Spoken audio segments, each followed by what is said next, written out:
আসসালামু আলাইকুম প্রিয় দর্শক, কৃষক ভাই যারা আছেন এই সিজনে যারা এই মেশিন দিয়ে ধান, ভুট্টা এবং সবজিতে স্প্রে করতেছেন, তো এটা হলো আমাদের একটি চার্জার ইলেকট্রিক মেশিন।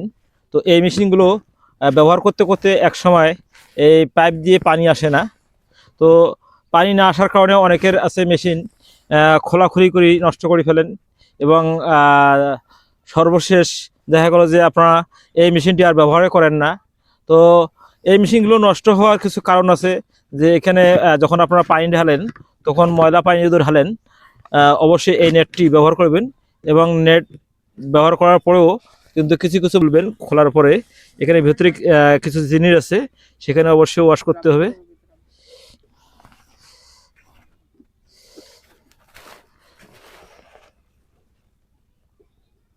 নিচে স্প্রিং আছে এবং বুশ আছে।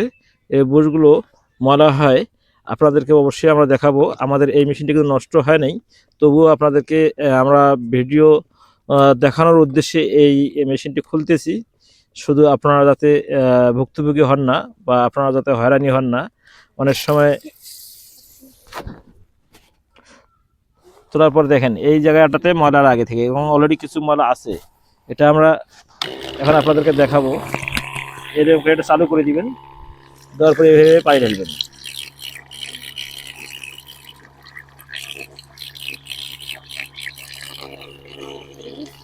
এটা যতক্ষণ পর্যন্ত পরিষ্কার হবে না ততক্ষণ পর্যন্ত এভাবে পানি ঢালতে থাকবেন। অলরেডি এটা পরিষ্কার হয়ে যাবে।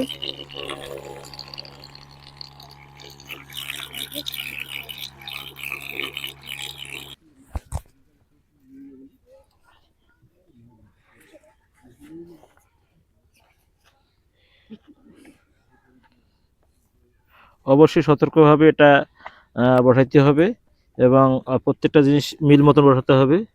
এই স্প্রিংটা যেখানে বসাবেন এখানে একটা বুশ আছে, বুশের মধ্যে বসাতে হবে অবশ্যই। তো আমাদের এটা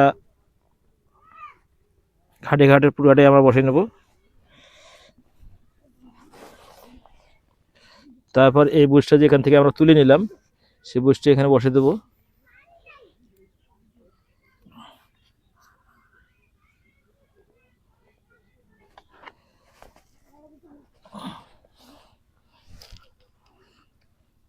এখন আমরা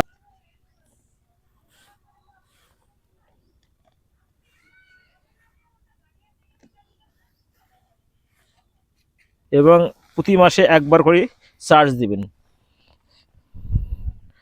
চার্জে লাগাবেন, ইলেকট্রিক চার্জ না দিলে ব্যাটারি বোনায়। এই অবস্থায় আপনাদেরকে এই মেশিনের মাথা খোলা আছে, তারপর আমরা পানি বাইর করে দেখাবো।